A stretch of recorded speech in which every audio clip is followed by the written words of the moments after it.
Hey, welcome to FAWKES News, Political News Wednesday. This is our long formatted show live out on YouTube. We've had several other shows go out this week already, shorter form content.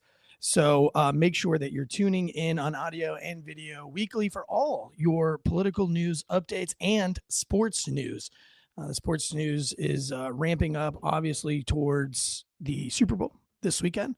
Super excited. Yay, sports. We all know how much Eric Tanzi, the host of today's show, myself, knows about sports and about the Super Bowl, which is absolutely nothing. But luckily, my co-host today, Jason, from our sports show and One More and I'm Out of Here podcast, he's here and he knows a lot about sports. So maybe we'll get a little update on what to look forward to this weekend. But we have a show chock full today.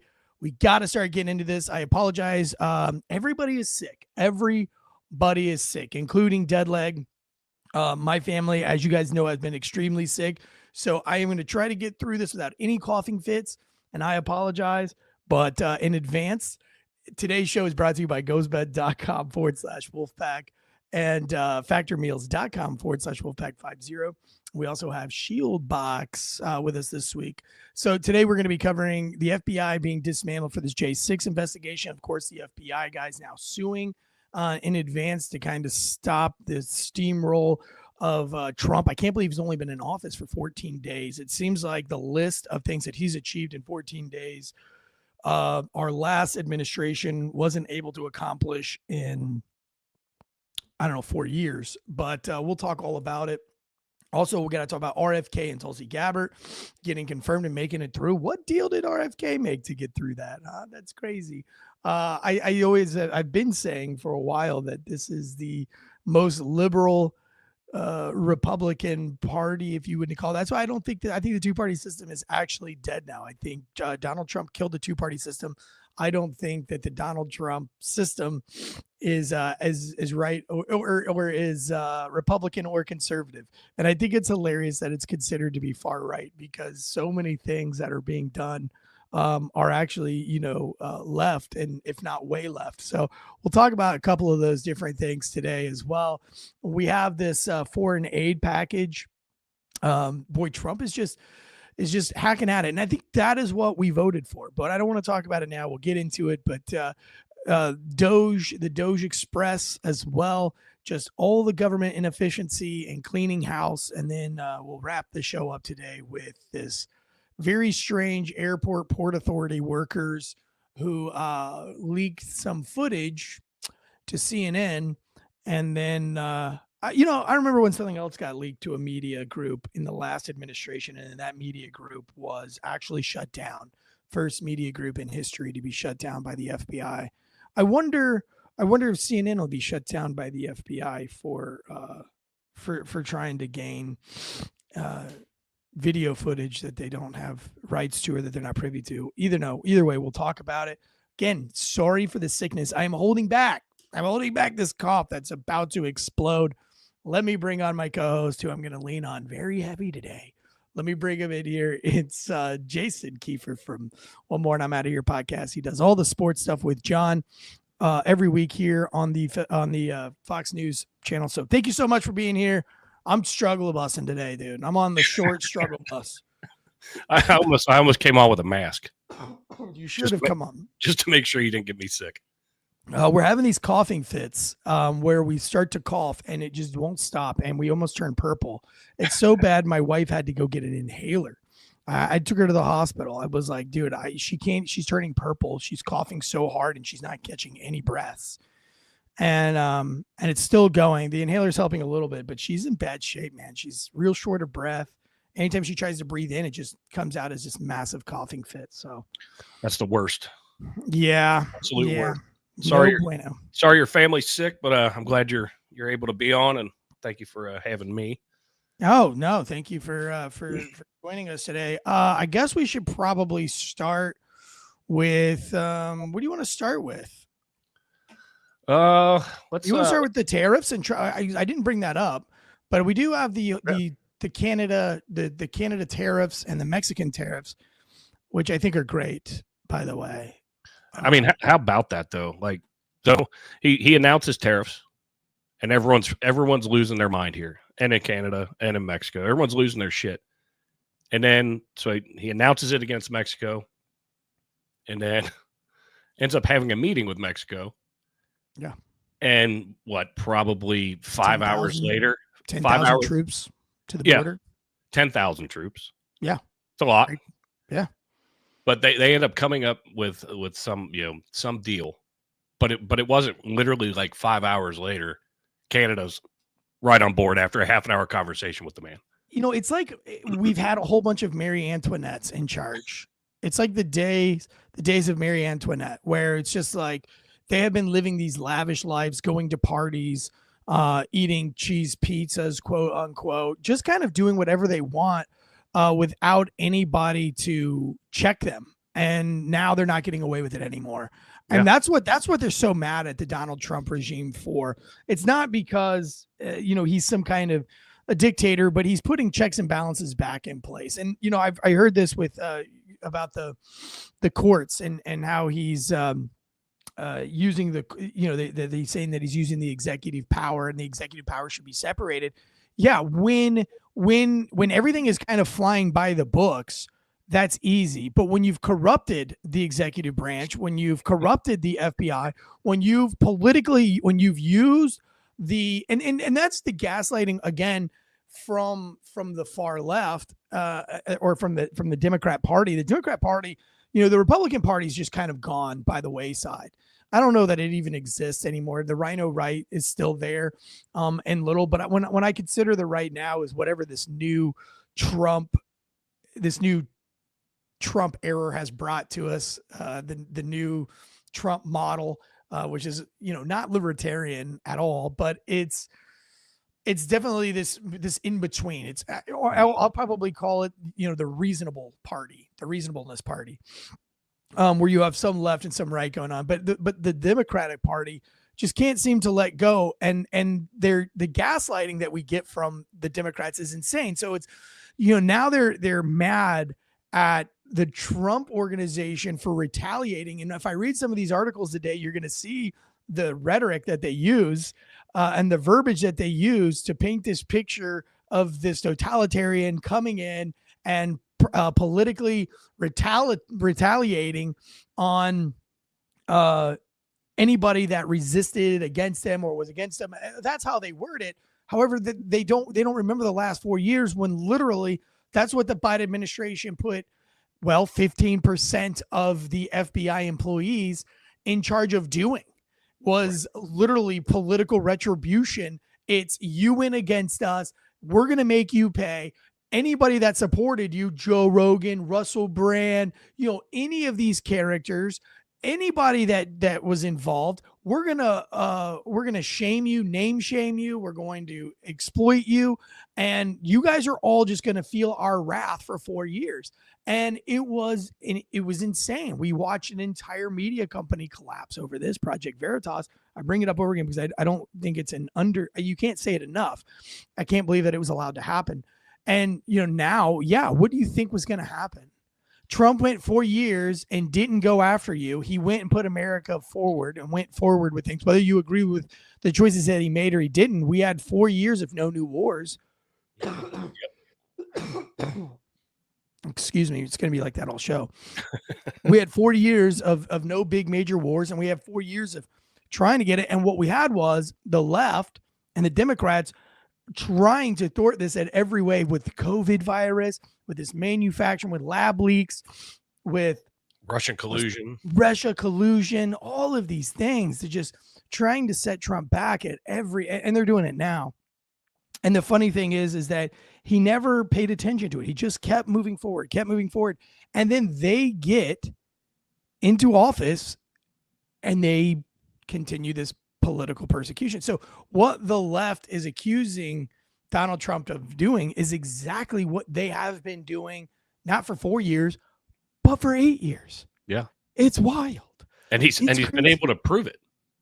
I mean, yes. He's got receipts. Well, we've proved it on this show for years. Absolutely. I mean, when it was on the other network, we were saying that, and it's, it's funny because I go back and I listen to some of the shows now to make sure the audio levels are good. And I said, boy, do we sound like Do we sound like we're beating a dead horse? Because I think we've been saying the same things. We've been saying the same things on the show for 4 years. And I don't think but now it's just beating a dead horse. But it's just now like people are just now like what we were saying for 4 years. People were like, well, that's a good theory. Mm-hmm. But now that theory is true. It's not a theory anymore. It's proven. But we knew it was proven back when, because obviously we have, independent journalism trumps mainstream journalism any day of the week now. It's actually scary how easy it is to outdo independent journalism. Do you find it odd with the pause on the tariffs, where Trudeau all of a sudden was able to drum up $1.3 billion for border security? Why didn't he have that in place before, is my question. Well, that's because, like I said, it goes back to the whole Marie Antoinette. Right. They were too busy partying. They were too busy having a good time. They were too busy funneling your money into their own pockets. And they didn't care. That's the point. That they didn't care. They don't care. Big government doesn't care. These guys have been in government longer than you've been alive, Jason. Nancy Pelosi has been in government probably longer than you've been alive. Yep. And what are the accomplishments that we have? Maybe in her heyday she was kicking ass, but now she's just drunk all the time and doing her whatever it is that she does, hanging out with spaghetti brains. But again, yeah, going back to what you said, the tariffs, we knew they were going to work. They had to happen. America knew that they had to happen. I think most Canadians know that has to happen. Border security is paramount. It's not a thing. Obama preached about it in length about securing our borders. He's all right. He's allowed to do that. Everybody else is allowed to talk about border security. This is just going to go back to the whole Trump derangement. They're going to do whatever it takes. We know that. That's what's going to keep this show rolling. I'm happy with the tariffs. I'm happy with the way they're going. I like how the headlines 2 days ago were, Trump puts tariffs on Mexico and then, but I don't think it's going to play out the way he wants to. I would have a hard time writing an article like that because I would be afraid that once again, I'd be sticking my foot in my mouth, right? Do they not think like that? Like I never say absolutes on this show like that because I'm like, well, if it doesn't work, I don't want to have to be the one to come out and apologize. Right. You don't want to have to backtrack and be like, well, I was wrong. Nobody likes to be wrong. Now, we are occasionally wrong, and that's okay because we're going off the information that we have at hand. We go live a lot. So, on your show, on my show. So we've had multiple, stories that have changed probably mid talking through. Something has changed, but we find it out after the fact. But it was funny. I watched a press conference with was it Chuck Schumer, where he's standing there and he reaches down under the podium and pulls up a Corona. He's like, Super Bowl's approaching, and guess what? A lot of this is going to be drank. Reaches under, pulls up an avocado. You guys are gonna want to have guacamole dip. You're not going to get these things anymore, or they're going to be an exorbitant high price. And it was just the dramatics behind it was just so funny.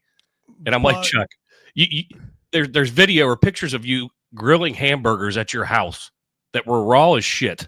You're not an actor, so stop. Just stop it. And speaking of that, I want to get into some Super Bowl stuff with you since I have you here. We have a live chat today, and I appreciate the live chat here on the new Fox channel. All you guys coming over, a lot of you from Failure to Stop, some new faces. Looks like my cousin, Robert Nelson's up in the house. What's up, Robert? Really good to see you in there. Hydroman Blue, Marines Bloodbath, Tyler S., Low Ren. We got David J up there at the top, Hydroman Blue. Folk around and find outs in here. Good morning, guys. Armory Knight. Thank you guys for joining us. Just getting into the FBI's battle with Trump here. We've got some FBI agents suing to block the Department of Justice's releasing of the 5,000 agents that were involved in the J6 investigation. Now, I think this is interesting that, and I had to double check. I had to fact check on this because it sounds ridiculous. 15% of the FBI was used and investigating January 6th. 5,000 FBI employees. Does that sound insane to you? Yeah. That's a lot of people. That's a lot of people, right? Like it almost sounds like it shouldn't be true. And if Josh was here, I'd have him re-fact check me one more time because I think it's ridiculous. But that's 15%. So you couldn't figure out who put the pipe bombs out. That's where I want to go first.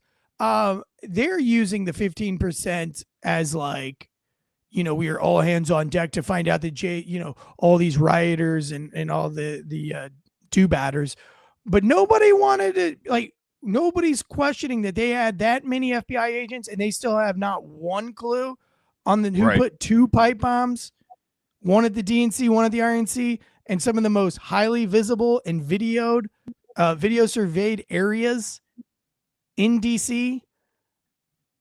Through all the questioning that they've done, through all the canvassing they've done, we have 0 answers on the pipe bomb. And that's what I was going to say. Like, some of the most secure buildings, and we have no clue whatsoever. And it's because that they put them in place. They put them there themselves, and we know that. And we know that January 6th was orchestrated from the inside. We can say that now. That's what's awesome on this show. Like in 2 weeks ago, we couldn't say that. Now we can say it. Freedom of speech is kind of back. But like you kind of know when you look at all the evidence. When you look at all of the evidence, it was funny because an Irish tabloid interviewed me about Donald Trump, and he brought up January 6th. And he says, like, what's your evidence? And I says, well, I mean, I think the biggest part of the evidence was how many letters and memos were sent to Chuck Schumer specifically and Nancy Pelosi, the sergeant at arms, and the person in charge of security. Since the Civil War, those 2 positions have been in charge and have been the highest ranking police official in DC. Chuck Schumer's job is second, and Nancy Pelosi's job is number 1. And both Chuck Schumer and Nancy Pelosi denied all the requests for National Guard and all the requests for extra Metro PD and for off-duty help. And the only reason that they've done that, it was the first time that they have protests every single day in DC, and almost every single day they bring in extra police officers from other agencies to help out. That's nothing new, or else you would work your main crew to death. Mm-hmm. And then but on this occasion, when you're going to have more people on DC than maybe has ever been since like the 70s, you're not going to bring in extra troops.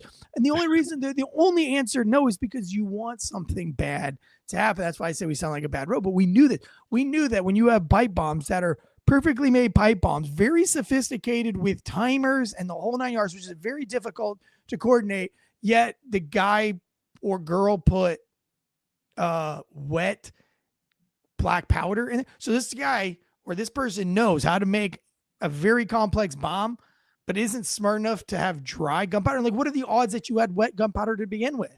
Right. And the layman can't make the pipe bombs that were found. I mean, I'm sure there's somebody out there, but the amount of time that it would take for me, hypothetically, I don't know how to do that shit, but I'd be Googling it, whatever, but it still wouldn't be the same as people that put their hands on that shit every day. Yeah. I was trying to go back and just make sure. Well, let me read this article really quick. We'll keep going here. This is from The Guardian. FBI in a battle with Trump amid the purge of officials. Top agent warns staff. The assistant director at the FBI's New York field office reportedly told staff in an email that they were in the middle of a battle and that it was time for him to dig in as the Trump administration targets bureau officials who investigated the January 6th attack on the Capitol. Today, we find ourselves in the middle of a battle of our own, as good people are being walked out of the FBI and others are being targeted because they did their jobs in accordance with the law and FBI policy, wrote James A. Denny, who has led the New York field office since last September in an email viewed and reported by the New York Times. The email came after the Justice Department's recent directive to the FBI to compile the names of the Bureau personnel involved in the investigation of January 6th and the 2021 attack at the Capitol. The Justice Department also informed FBI leadership last week that 8 senior executives at the Bureau faced termination. Again, I apologize. This is going to be a rough show. I'm trying to choke it back, guys. Here's the important part. This is why the names of the investigators have to be released, because they've got to be questioned. They've got to be questions. We have to have the answers up to what happened that day. what really happened to that day, and so that we can never let it happen again. And they know what the answers are. They know that they're the ones that put those gears into motion through undercover FBI agents being out inside, the amount of help me out here. Help me out. I'm about trying to follow where you're going. I mean, the amount of FBI agents in the crowd, yes, and they tried to hide that. Obviously, with some digging and investigating, we found out that was false. You know, or what they were saying was false. That there were in fact people in the crowd, and you know they tried to make us forget it. They wanted it to just go away, brush it under the rug, and never mind the man behind the curtain over here. Oh, sorry about that, guys. I'm like mid reading, mid talking, and trying to hold back this cough. This is going to be a tough show. I said it was. Normally we're a little bit more prepared, but having no producer today, again, not expected. Like I thought I was going to coast through today, guys. I really do. Because I thought I was going to have Jason and him here to help me out, and I wasn't going to say anything today, but last minute changes. The exaggerations. Yes, the exaggerations on what happened that day. The lying testimony that happened. A lot of the cover-ups that happened with Ashley Babbitt and the shooting of Ashley Babbitt. And now I think, to be fair, Ashley Babbitt put herself in a terrible position. Anybody that made it that far put themselves in a terrible position, and you have to expect that at some point somebody's going to start shooting at you. It's kind of that rule, fuck around and find out. And people get mad at me when I say that about Ashley Babbitt.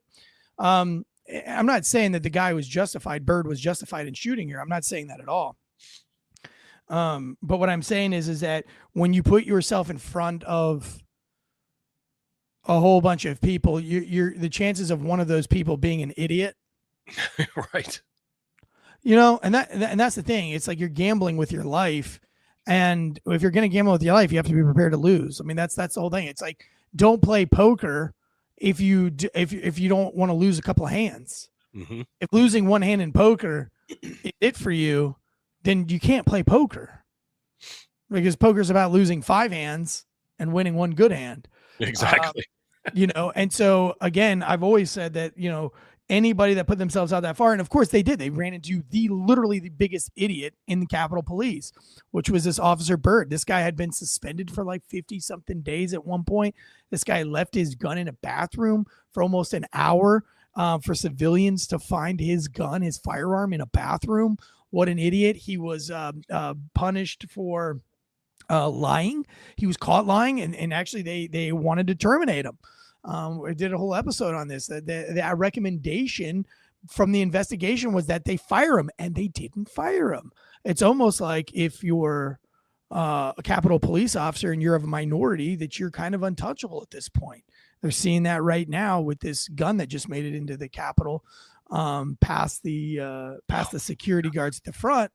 They don't want to put the information out. I have inside information of who it was, and we tried to talk about it on the show, and they scrubbed the show last week, so we're not going to talk about it.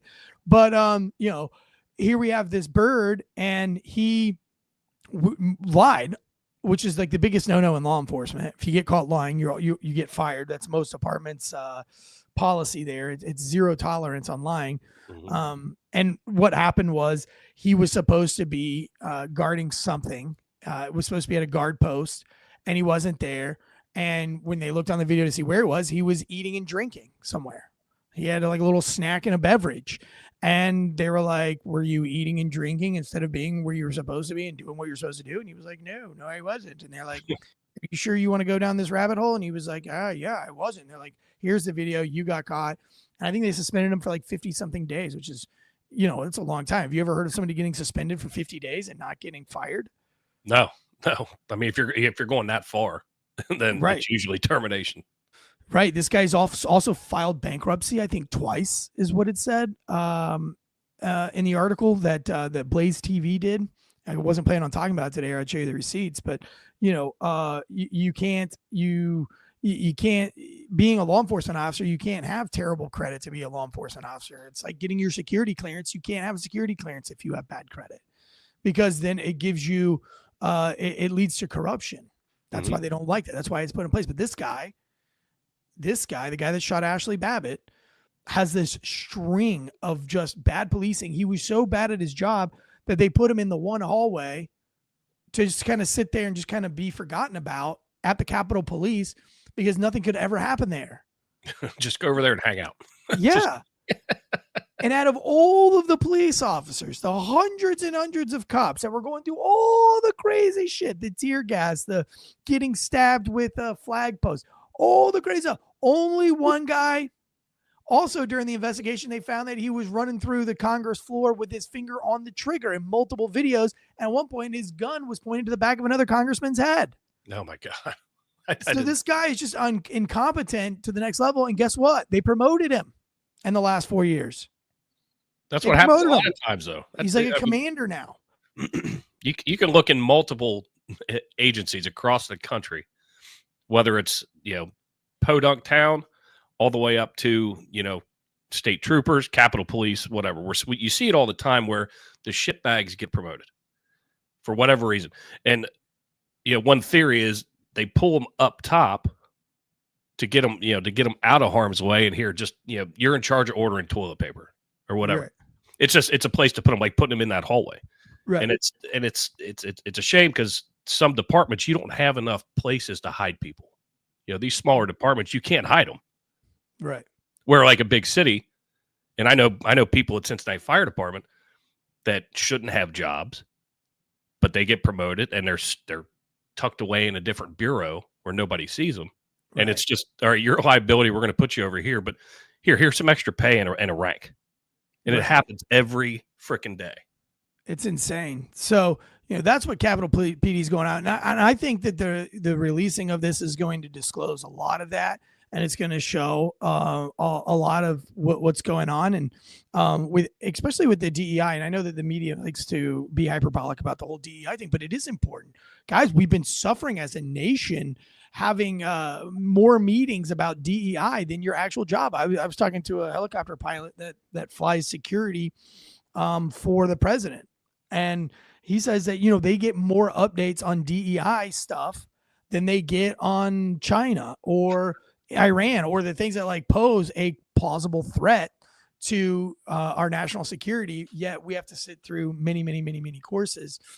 So that's where the FBI at's right now. Now, here's where the FBI strikes back. 2 sets of FBI agents who work on the case, same from J6 attack on the Capitol, as well as the criminal investigation of President Donald Trump, have filed lawsuit to block Justice Department leadership from assembling a list of agents they say will be used as part of a retaliation campaign. And those are words that I was talking about at the beginning of the show, the retaliation campaign. So you guys had a retaliation campaign. Like you really did. It was obvious. It was overt, your retaliation campaign going after Donald Trump, even when he wasn't president anymore. And you kept on and you kept going. And all of your speeches and all of your talk and all your rhetoric was still Donald Trump for 4 whole freaking years, which is what led to him getting reelected and staying in the public eye. So thank you for all that. The agents who brought the federal suits anonymously say that they're fearful that the Justice Department leadership intends to publicly identify them and make them targets of threats and harassment. Oh, kind of like you did with Donald Trump with Russell Brand and all those other guys when you accused them of heinous things with absolutely no evidence. That's because they didn't get any threats or harassment. That's funny. Isn't that yeah. Wow. Huh. One suit brought by the FBI Agents Association points to calls Proud Boys leader Enrique Tarrio to punish an FBI agent involved in his seditious conspiracy prosecution related to January 6th attack. This bell cannot be unrung. And once the plaintiff's personal information is released, it will be eternally available on social media. Attorneys for the unnamed agents argued in the suit. The second suit filed by the Center of Employment Justice included screenshots of a 3-page survey they say Department of Justice leadership intends to use to identify thousands of agents who worked on the politically sensitive issues. I like this part. Plaintiffs legitimately fear that their information being compiled will be accessed by persons who are not authorized to have access to it. Why shouldn't we be authorized to see who led the investigation, who our accusers are? Yeah, isn't that part of the Constitution that we're allowed to have a speedy trial, or and should be able to face your accuser. Yeah. So anyway, it's going to be interesting to see where this goes. If it goes anywhere, but I think the bigger picture here is that they use so many employees to do a J6 investigation, yet we know nothing about the pipe bombs. Like that to me, that should be that should have been the whole investigation. Should have been number one. Yeah. Without the pipe bombs, you would have had no insurrection. And that's why I think that's why I'm almost positive that the pipe bombs were planned, because then they were found right at the witching hour, right at the hour that the whole inauguration ceremony is supposed to begin. And that's when all of the police officers are pulled from their security details to go and start working, bomb squad type stuff, where they've got to cordon off the area and they've got to get crime scene tape. I mean, it takes a lot of manpower to do that, and a hazard. I mean, it's all hands on deck. And then you have two that you have to deal with, which that's what put them, they were already extremely thin. Now they're even more thin, and chaos ensued. Again, it doesn't matter how big the crowd is, or what the crowd is for. They could be celebrating a win. There's still going to be a riotous crowd. Sorry. A mob-filled riotous crowd, like we saw in Philadelphia a few weeks ago. And they were celebrating a win. So anytime you have a large crowd that isn't supervised, it can get out of hand rather quickly. Today's show brought to you by ghostbed.com. Sleep so good, it's scary. I have been dying for 6 days now. And my whole family is just extremely sick. And the only reason why I'm here today to talk about it is because my ghost bed allowed me to sleep as if I wasn't sick. And so I think ghost bed should be prescribed to anyone with the flu, because at least you'll get a good night's sleep. Right now, ghost bed's offering 40% across the board. What a great gift for Valentine's Day. I can't think of a better gift than the gift that keeps on giving and giving. No, I'm not talking about an STD. I'm talking about the gift of a good night's sleep. Head over to ghostbed.com, use the promo code Wolfpack, and get you sleep so good it's scary. Factormeals.com/Wolfpack50. Meal planning to the next level. So whether you want to go calorie conscious and start looking good for the summer, or you want to go protein heavy and get beefed up for the summer, now's the time to start. And the best way to get in shape is a healthy diet. I think they say 75% of getting in shape is dieting or something like that. I'm not a nutritionist, but that sounds right. So we'll go with it. Factor Meals makes it extremely easy for you to start meal planning, whether you want breakfast and lunch and dinner, whatever it is, they've got a meal just for you. Go ahead and pick through their hundreds of menu items, pick a meal that works out for you. They'll deliver it right to your door, fresh and never frozen. Really nice. I'm so impressed every time I get my package of Factor Meals, because the packaging is so nice. It's got that Nordic ice, keeps everything cool. It's really cool. I don't know. It's always exciting unpackaging it. And I think some people get really creative when they send me packages. Dark Arts Jiu-Jitsu just sent me a bunch of stuff in the mail for free, and then it was all packaged up nicely. And I always respect that. So head over to factormeals.com. Again, it's another great Valentine's Day gift that's not expected. It's not just a one and done piece of chocolate or flour that's going to die. It's a gift that'll last all year long. So head over to factormeals.com, head over to GhostBed, and use that promo code Wolfpack. All right, let's go to the next story here, which is the confirmation of RFK and Tulsi Gabbard. I didn't want to believe it. Still don't believe it, because I don't want to let my hopes down. You know what I'm saying? But again, here we go with this. Are we far right wing? Because last time I checked, RFK and Tulsi Gabbard were not right wingers. Yeah, they definitely did a big switcheroo. That's for sure. Yeah. Sorry, I'm trying. So we have that to look forward to coming up. So the city committees back Tulsi Gabbard and RFK. I'm still curious as to what backdoor deals RFK made, or how that happened. I mean, how he went from being the most hated person on the planet Earth. The left, again, here's the left putting their foot in their mouth. Wouldn't give him the time on CNN, wouldn't give him the time on the news. And the reason why is because he's irrelevant. The people don't like him. Oh, wow. People don't like him, huh? He's irrelevant, huh? I don't know. Here he is. Here you go. Home. Daddy's home. Yeah. Knock, knock. Wow. And when did the left become so, disenfranchised with the thought of being healthy.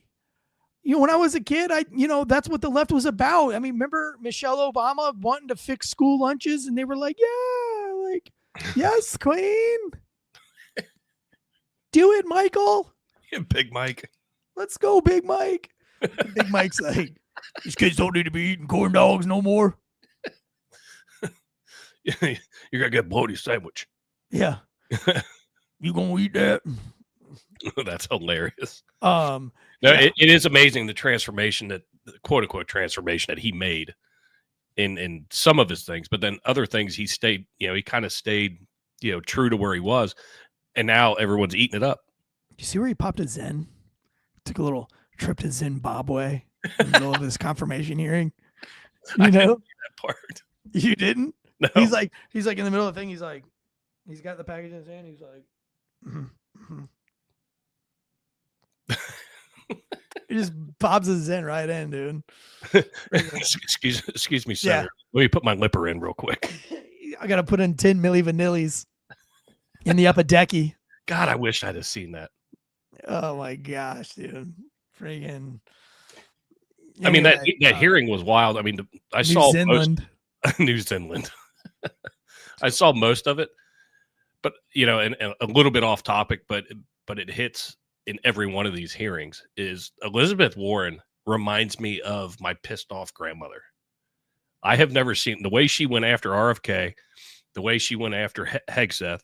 I mean, she's hit every one of these and gone on, some deranged grandma tirade, and it absolutely the fat Hawaiian is the same way. Yes, absolutely. But she talks like school teachers talk, and everybody knows how I feel about the public school system. But one thing that my wife will tell you, and I always know when I'm meeting a school teacher, and it's the school teachers that when you meet, they're like, hi, oh, it's a pleasure to meet you. Oh, and they talk to you like you are like one of their students. It drives me, and so many teachers do it. Yep. Oh, it drives me absolutely insane, crazy. And that woman talks like that all the time. She's like, oh, so what you said in your statement was, so is it a yes or a no? Oh, so you're not going to give me a no? Oh, okay. Oh, okay. So that's a no. Okay. Let me ask you this next question. Let the record you show he's refusing to answer. Oh, are you refusing to answer? Oh, he's refusing to answer. It's like, shut the fuck up, dude. Like, it's so annoying. I can't listen to, I can't listen to either of the two of them. Let's get off that topic because it's just making me angry. 2 airport authority workers were arrested for allegedly leaking the DC plane crash video to CNN. Now, what made me laugh about this thing is one, CNN gets to do this, and they won't just take it down. We release information that we got from a very credible source, almost from the horse's mouth, as credible of a source as you can get. Real information. And we put it out, and they backdoor edit the entire episode and take it down off of YouTube. Yep. Which happened last week when we were talking about the gun that made it into the White House. I have the bolo on my phone that went out the night before. I've got all the information. I actually sent it over to Sarah Gonzalez to look at and let her know like kind of how like what things are going on our side of the fence here. But it was backdoored and taken down off of YouTube. It's the second time we've had classified information that we've received, and they have taken it down.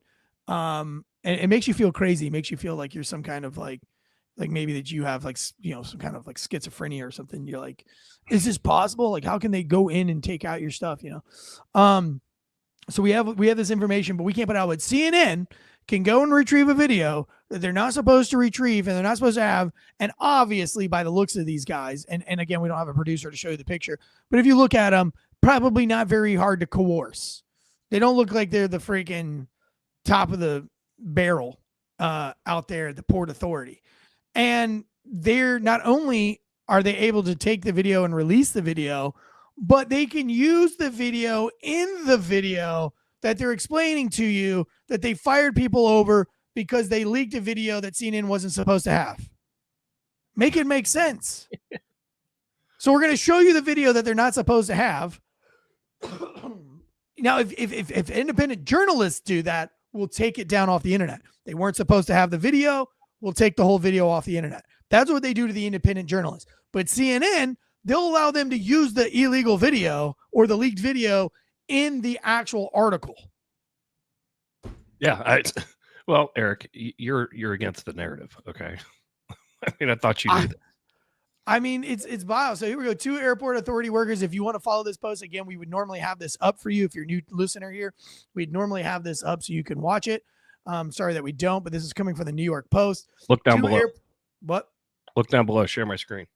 You shared it? Oh, well, I need you to share. The Black Hawk was flying too high.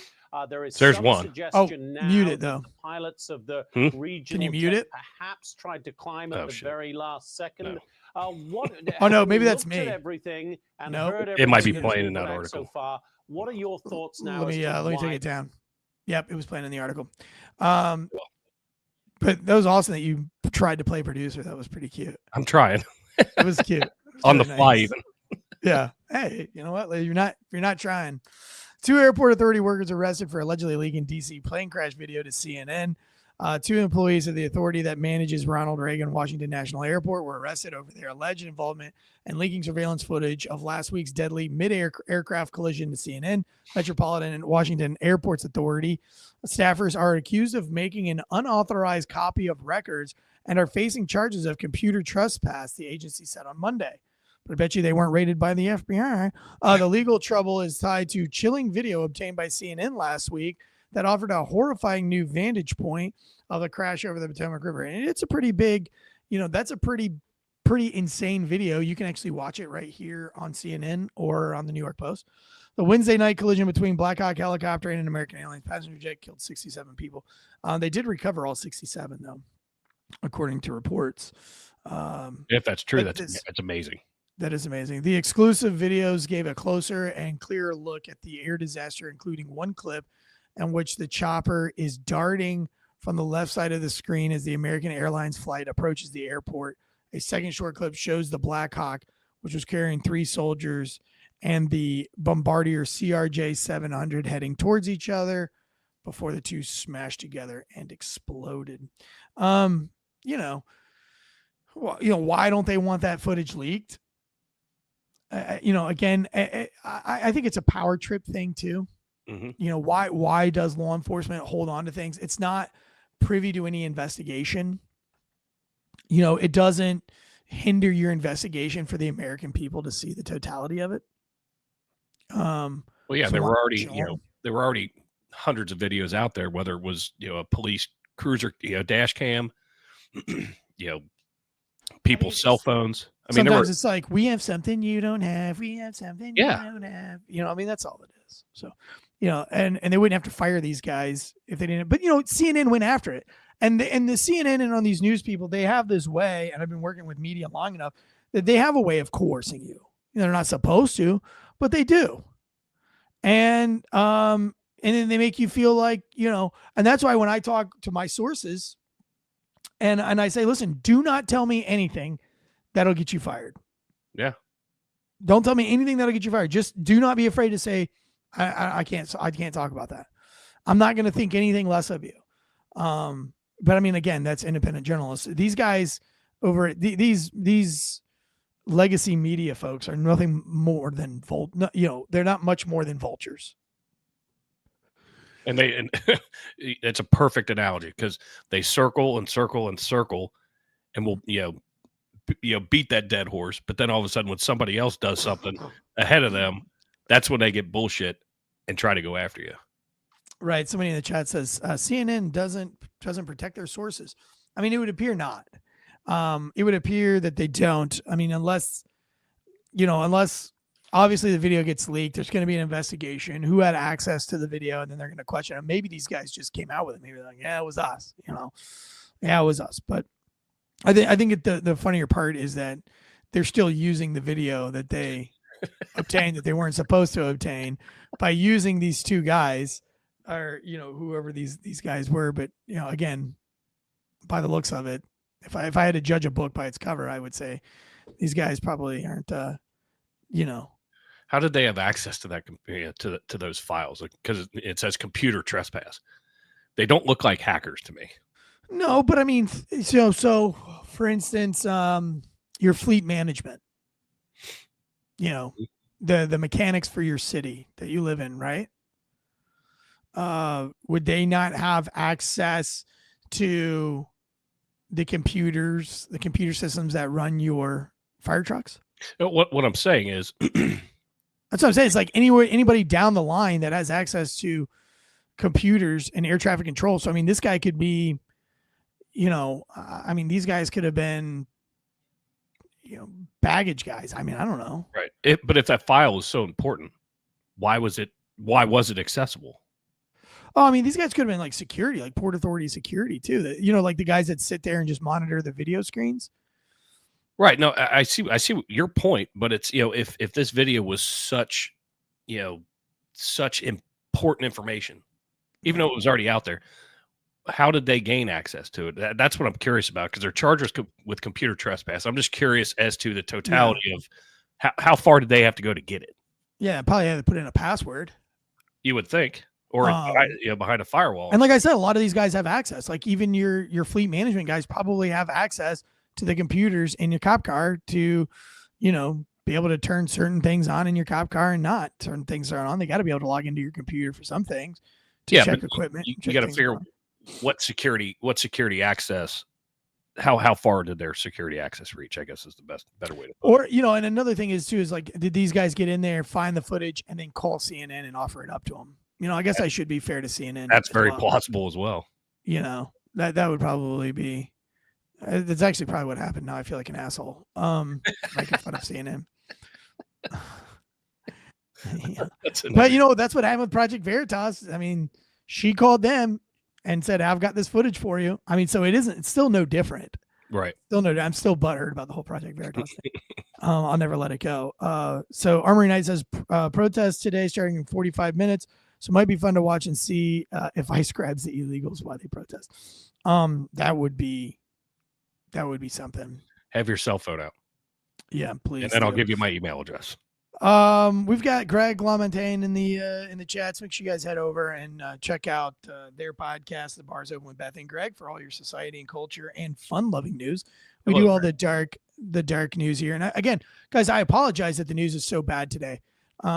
I'm really just struggling to even be in the show for you guys. And I know maybe that's a bad thing to do. It's like, if I can't give you my best, why even show up? But I like to be on the news. And I literally thought we would have Josh here to back me up. So thoughts and prayers go out to Josh. I'm sure something insane's happened, because he's never missed a show where he didn't at least call. So yikes. And he hasn't even texted while we're in the show. So hopefully, that's probably pretty bad. He might be in the hospital. So I'm actually genuinely worried about him. I'm not mad at all. I'm more concerned for his health and well-being. But he's more mad because he's just stuck with me. I know, I'm so glad you had it. Let's finish the show out with something fun and flirty. We've got the Super Bowl coming up. Wait, he says, Armory Knight says, you're not coughing up blood, so you're fine. Actually, this morning I coughed up quite a bit of blood. Oh, God. Like that when I flushed the toilet turned pink. Don't tell the paramedic that. Yeah. I'm thinking maybe I coughed a blood vessel or popped a blood vessel while coughing. Does that happen? Mm-hmm. It's never happened to me before, but yeah, I was actually like, oh God. Anyway. God. Oh no. Yeah, I might have gotten poisoned. Okay. I want to talk about the Super Bowl. Right. It's next week. What do we have to look forward to in this? Do you think the ratings are going to tank? I think they will, personally. John and I talked about it last week. This is not the Super Bowl that pretty much anybody wanted to see. This is like, just a repeat. Both these teams have been in the bowl, a ton over the last, we'll just call it 6 years, whatever, without having stuff in front of me. But, John makes fun of me because I absolutely despise the Kansas City Chiefs, because they're the AFC team and they're in there all the time. Patrick Mahomes, Travis Kelce, and then attach Taylor Swift to that. I just have a hatred, an absolute hatred. But you know what? I'm not running into a lot of people who are fans. It's like if when Buffalo was in the running or whatever, you know, around here in North Carolina, I mean, there was a lot of people wearing Buffalo stuff. I mean, a lot of people, you know, but I've never seen anybody in North Carolina wearing Kansas City anything. No, That was too far away, I guess. And even Cincinnati, I don't see many people wearing Kansas City stuff. But like, you know, in North Carolina, like I'll see a bunch of people with Pittsburgh shit on, Baltimore shit on because we're close. But like San Diego Chargers, dude, I feel like we have a fuck ton of San Diego Chargers fans around here, which is strange. Raiders Nations is huge in around these parts. Yeah, dude. You know, I see stickers all the time, and then I see Cincinnati. You know, I never really see any Seattle Seahawks fans. Typically, I don't see a lot of those. I don't think they have many anyway. Yeah, it must not. But Kansas City, I will tell you for sure, I haven't seen any Kansas City Chiefs fans. I think had this Super Bowl been Bills versus Redskins, because I don't say Commanders. Right. If it was Bills Redskins, I think you'd have seen the ratings just go through the absolute roof. This one, I think, I mean, people obviously are going to watch it. They're going to have their Super Bowl parties. I typically try to take off work. I'm not taking off work. I'm going to the firehouse. I'm just going to watch it. Well, that's funny because I asked my dad, my brother, they're big into Super Bowl Sundays. You know, that's their thing. They always, so I asked my dad, I was like, what are you guys doing for the Super Bowl? You know, you guys having the big party, the big neighborhood, you know, are you doing a brisket, blah, blah, blah, blah. And he was like, nah, I'm not going to watch it.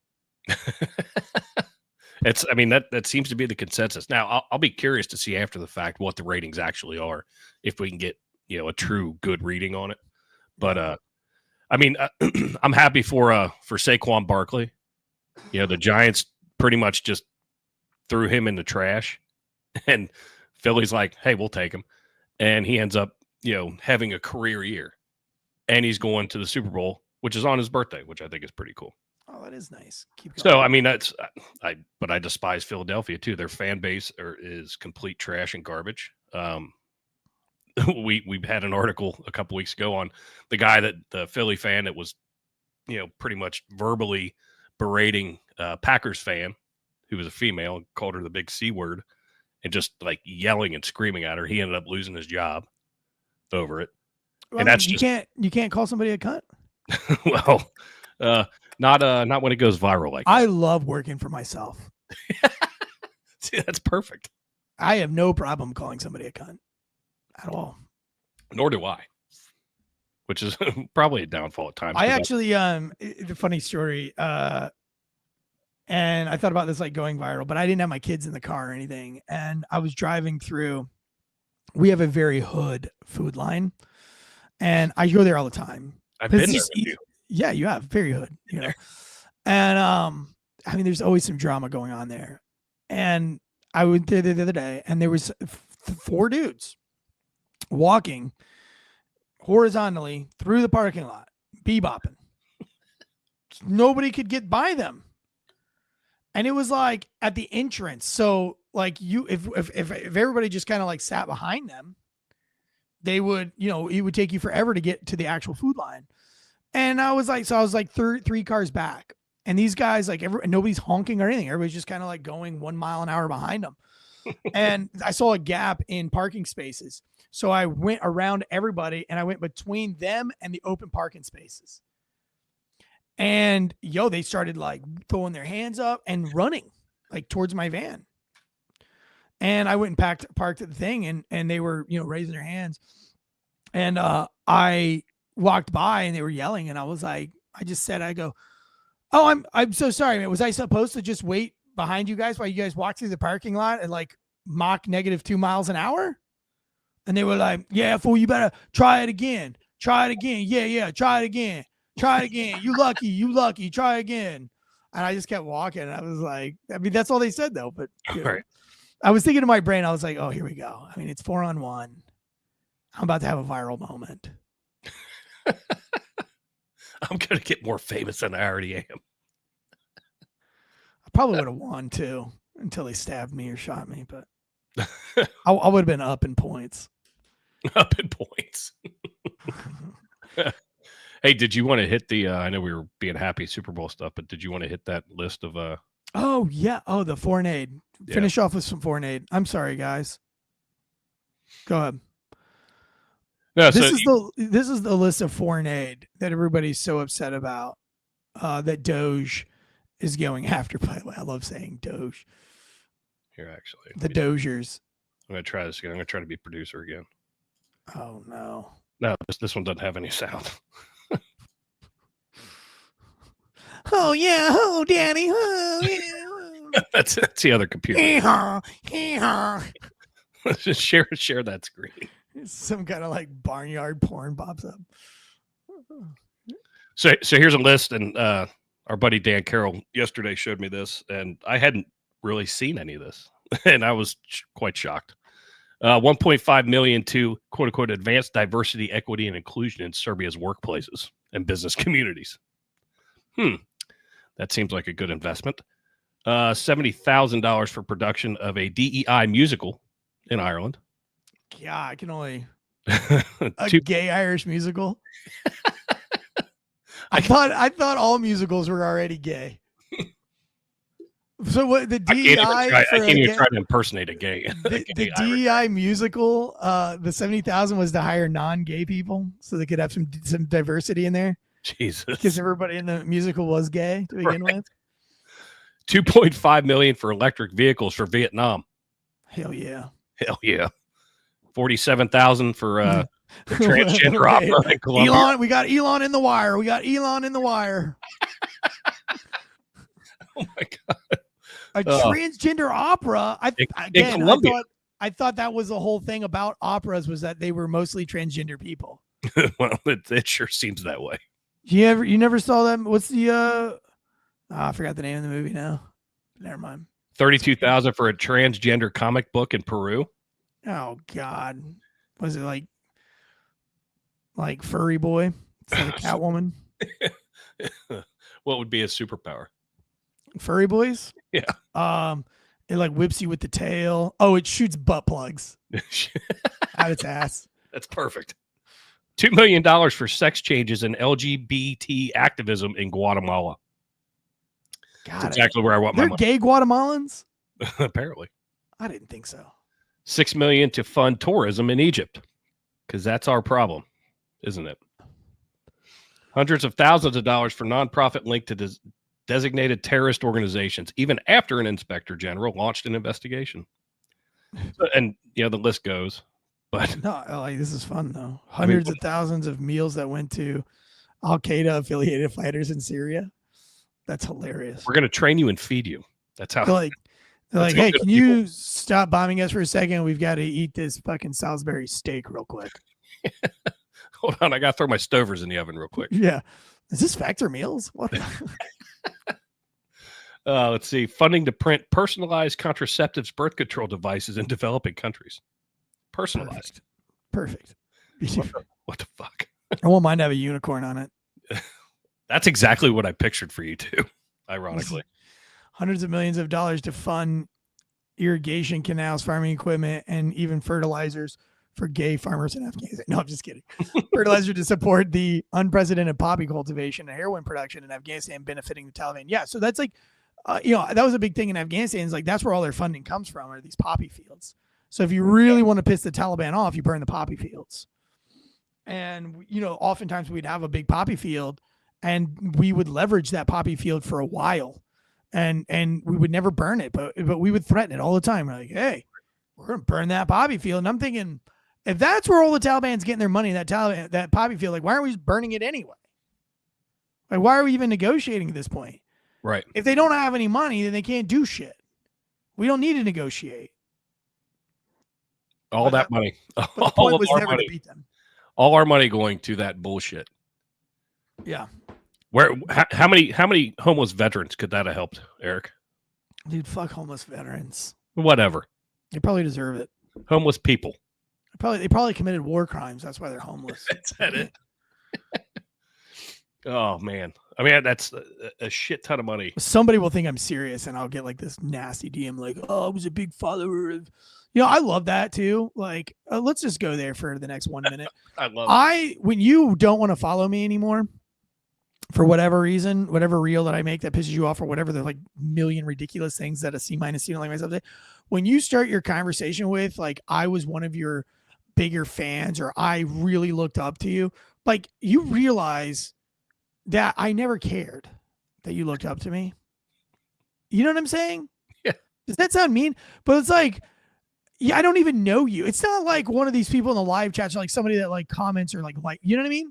It's not like there are people like, if like Armory Knights was upset with something I say, I'd give Armory Knight the time of day. Right. I'd give Hydroman Blue, Fuck Around Fine. But if you're just like a rando dude that I don't even know, and you're like, I really look up to you, and yeah, you like when you said like, one, like, why are you looking up to me? Like, you don't have anybody else in your life to look up to. You know what I mean? I literally had that last night on our live. Some rando that I'd never seen before says, "Oh, only this many live watchers. I'm out." So I immediately just went ban. Cool. Yeah. Okay. Bye. See ya. We're audio platform anyway. Like, I still think it's strange that people watch podcasts. I loathe it because I have to turn on a camera and the lights, and I have to do all the things. And if I didn't, I would just be showing up like probably naked.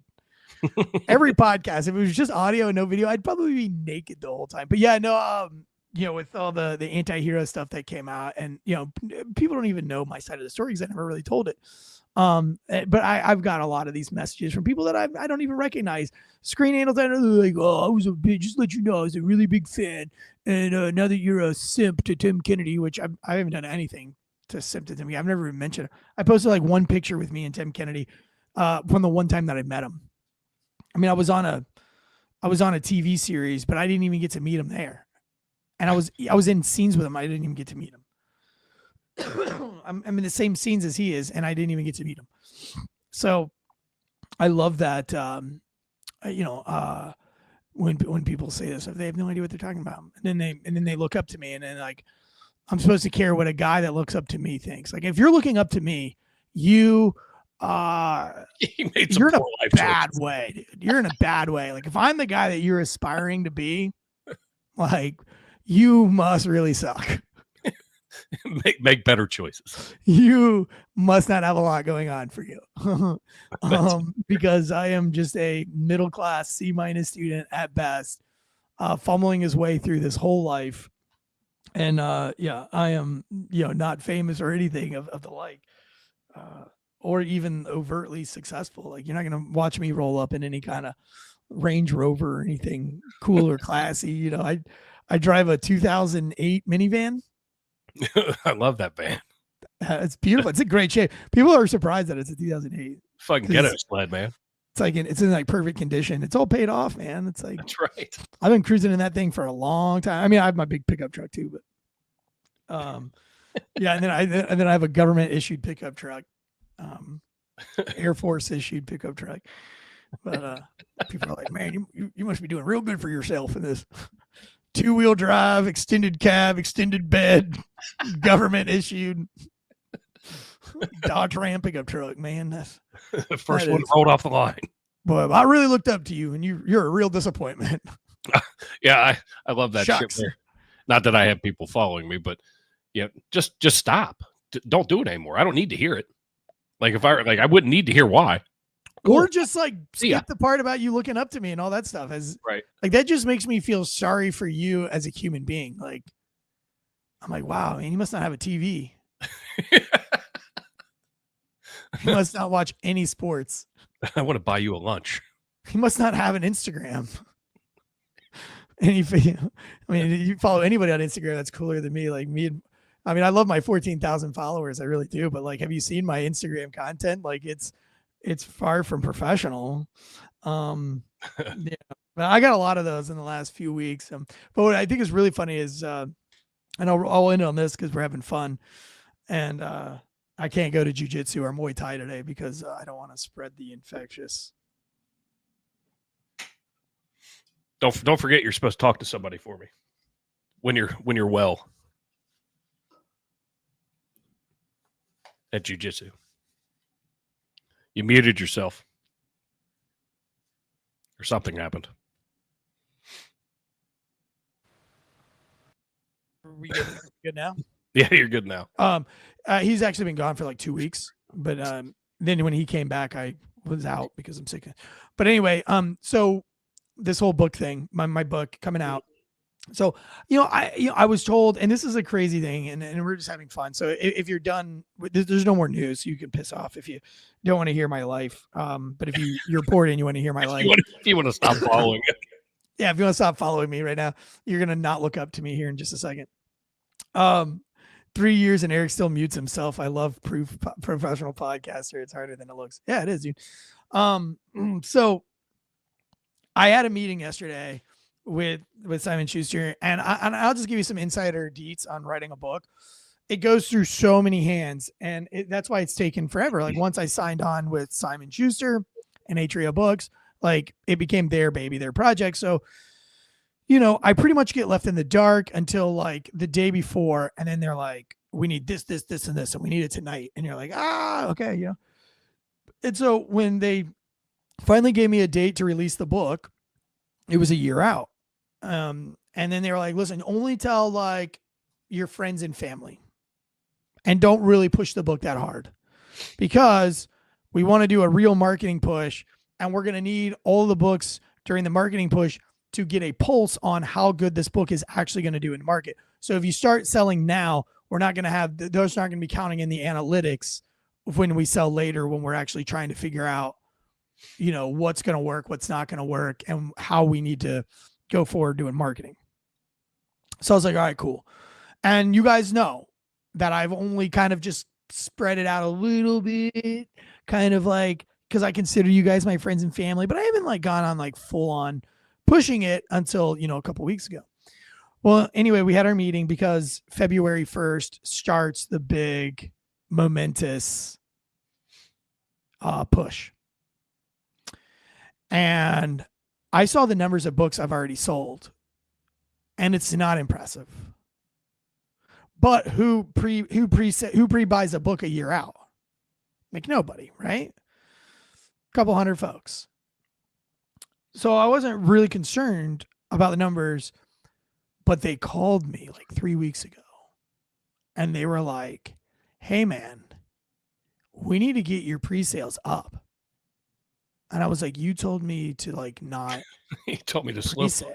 And they're like, but now we're telling you it's got to be on, because in February we've got to get a pulse on this thing. And I'm like, so is it February that I should start pushing the book, or now? And they're like, well, just, like friends and family type stuff. And I'm like, okay, you said that, but we're going in circles. So anyway, I had the meeting yesterday because it's February now, February 5th. February 4th when I had the meeting, and they're like, this is the month, this is, we're going to take life by the bull, by the horns, And they were like, if you sell 1,000 more books between now and July, you'll be the number one at pre-sales. And I was like, what? And they're like, oh yeah. Like you're super close. You could sell, you'll have more pre-sales than, one of the names that they listed. They gave me the numbers. Scottie Pippen. If I get 1,000 more books sold this month or in the next 6 months, I will have pre-sold more books than Scottie Pippen. That's pretty cool. And I was like, man, y'all made it sound like I suck. So with that being said, I guess this month is a really important month. If you're going to buy the book, if you want to hear this hilarious, very funny book, the #1 release for fall in its genre for Atria Books and Simon Schuster, it would really help. And then also I found out yesterday in my meeting that that the more books I sell this month, the more priority I have of going on bigger shows with their network, like Good Morning America and stuff like that. So every little book helps. If you're going to buy Pig Latin, A Seriously Funny True Story, please go to Amazon, Books A Million, Barnes & Nobles, or wherever you want to buy your book and get you a copy of Pig Latin, A Seriously Funny True Story. And this thing is going to the moon. Doesn't even matter. Like I don't even have to push this book, to be honest with you. Like it's fucking skyrocketing. That's all because of you guys. So we love you. Tyler S says Canada strong. Fuck yeah, dude. I love my Canadians. I wish you guys would be a part of us, man. Hell, I wish we could. I don't want to be a part of you because I can't do Trudeau. I can't You do won't have to for much longer. And I don't want to speak French.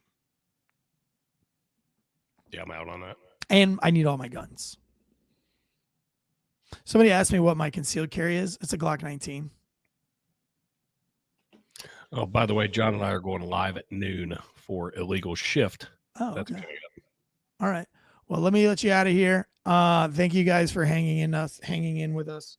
It's been a fun show. Again, I apologize for being sick and gross, but you guys have an awesome day. G.I. Joe said the best. Maybe you didn't know about all this stuff, but now you do know exactly about. I am a Glock man, but I also have Smith & Wesson, and I also have a Taurus 40. I got a few. I got a bunch of different guns, but Glock is my everyday carry. Glock 19, old, reliable, old, faithful, old, easy going. Love her. Love my Glock 19. Love the my old favorite. girl. Holds a lot of bullets. Holds a lot of bullets. Nice and compact. You know, got my Holosun sight on there. Love her. She's great. Gun range episode coming soon. Sure. Taking my kids. Go follow my kids at B Farrell or Rad Kids Club at B Farrell on YouTube. B-Farrell.